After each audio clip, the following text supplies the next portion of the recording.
Տիկին Վարդանյան ջահերով երթի հետ կապված քննադատություններ են արդեն իսկ հնչում եւ այսպիսի ձևակերպումներ կան, որ ջահերով երթի անվան տակ հավաքված զանգվածին, այդպես է նշում, ցանկանում են օգտագործել անկարգությունների համար։ Երեկվանից այս արշավը ինչով եք բացատրում եւ մեկ հարց էլ տամ, որովհետեւ ես նախորդ Պատգամավորին չկարողացա հարցով դիմել, նաև իմպիչմենտի գործընթացի մասին է հիմա խոսվում եւ այս առումով պատիվ ունեմ խմբակցությունը կոնկրետ առաջարկով է հանդես գալի, արդյոք այս հարցը քննարկել եք խմբակցությունում թե ոչ եւ ինչ խնդիր կա, որ համաձայնության չեք գալիս այս հարցի վերաբերյալ։ Շնորհակալություն։ Նախ առաջին հարցի վերաբերյալ ձեր հղումը կատարած կարծեմ իշխանական մամուլի կամ իշխանական համարում ունեցող մամուլից էր տարածումը ու հարց կա ինչ տեղեկությունների են տիրապետում, թող այդ տեղեկություններով գնան դատախազություն։ Մենք այսօր կազմակերպելու ենք ջահերով երթ։ Քայլելու ենք դեպի Ծիծեռնակաբերդ ուղերձ հղելու Թուրքիային, Ադրբեջանին ու իրենց հետ պայմանավորվածության եկած Հայաստանի իշխանություններին։ Ես հարց ունեմ.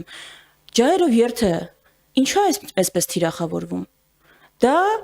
մաքուր հիշատակի պահանջատիրության միջոցառում է։ Ո՞րն է իմաստը ջահերով երթի թիրախավորելու ու դրա նկատմամբ հակակարողություն անելու։ Կարող են պայմանավորվածությունները, որ ձեռք են բերվել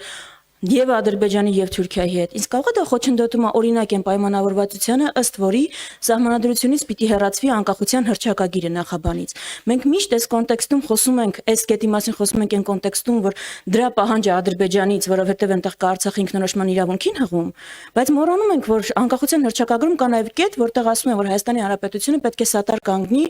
միջազգային ճանաչման գործընթացին Հայոց ցեղասպանությամբ։ Դա միշտ խնդիր ա եղել Թուրքիայի համար։ Այսինքն այս պահանջի կատարումը նաև Թուրքիայի պահանջն է։ Հիմա այս կոնտեքստում բնականաբար ջահերով երթը պիտի թիրախավորվեր, որովհետև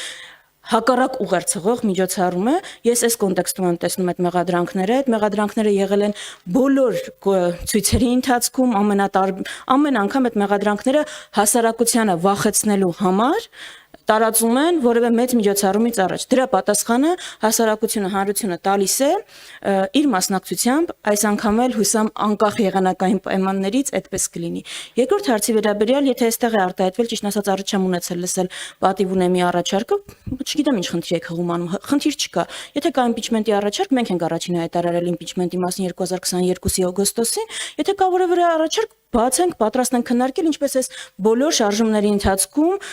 բաց եւ պատրաստ ենք եղել։ Մենք էլ տեսնում ենք, այսինքն մենք էլ տեսնում ենք, որ նա դա իշխանափոխության